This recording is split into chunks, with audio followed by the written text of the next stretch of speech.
Hello అండి అందరికీ welcome back to our channel. నేను మీ మోనశ్రీ కేడి.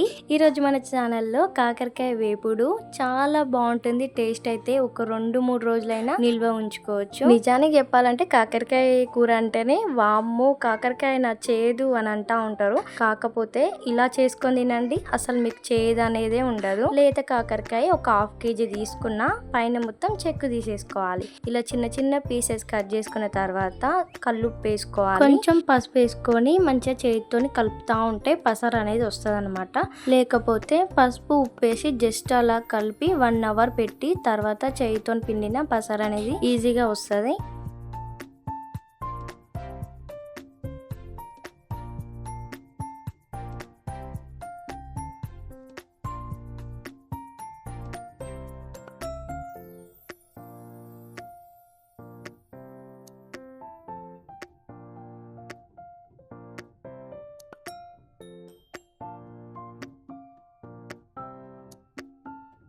ఇలా అయిన తర్వాత చేతికి కొంచెం కొంచెం కాకరకాయ తీసుకొని పిండితే పసరు వస్తుంది. ఆ తర్వాత వేరే ప్లేట్లోకి వేసుకోవాలి పసరు పిండుకుంటూ. ఈ ప్రాసెస్ చేసుకోవడమే కొంచెం కష్టం, కానీ ఆ తర్వాత ఫ్రై ఈజీగా వేసుకోవచ్చు. ఇలా పసరునంతా తీసిన తర్వాత తాగే వాళ్ళైతే తాగొచ్చు, ఎందుకంటే హెల్త్కి చాలా మంచిది.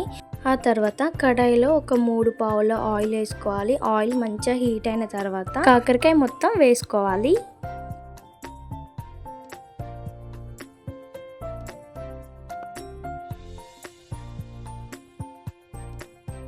కాకరకాయని ఫ్రై చేసుకునేటప్పుడు పైన మూత పెట్టొద్దు, ఎందుకంటే మెత్తగా అయిపోయి కుళ్ళు అవుతాయి అనమాట. ఇలా పైన మూత పెట్టకుండా ఎప్పటికప్పుడు మనం ఫ్రై చేసుకుంటూ ఉంటే క్రంచీ క్రంచీ లాగా అవుతుంది కాకరకాయ.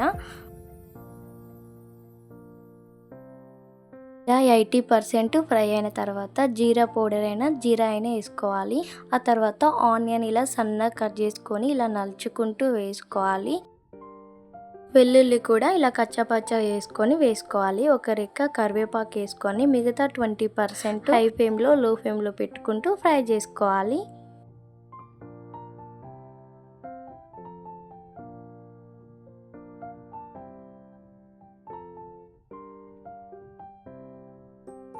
మంచి ఇలా క్రంచీ లాగా ఫ్రై అయిన తర్వాత 1 స్పూను కారం, సాల్ట్ అయితే మనం అందులో వేసినాం కాబట్టి కొంచెం తక్కువనే వేసుకోవాలి. ఒక 1/2 స్పూన్ సాల్ట్ వేసుకొని మంచిగా కలిపేసుకోవాలి. అంతే అనమాట కాకరకాయ ఫ్రై. చూస్తుంటేనే నోట్లో నీళ్ళు ఊరుతున్నాయి కదా. వెల్లుల్లి వేసినాం కాబట్టి ఇంకా టేస్ట్ ఉంటుంది కాకరకాయ ఫ్రై.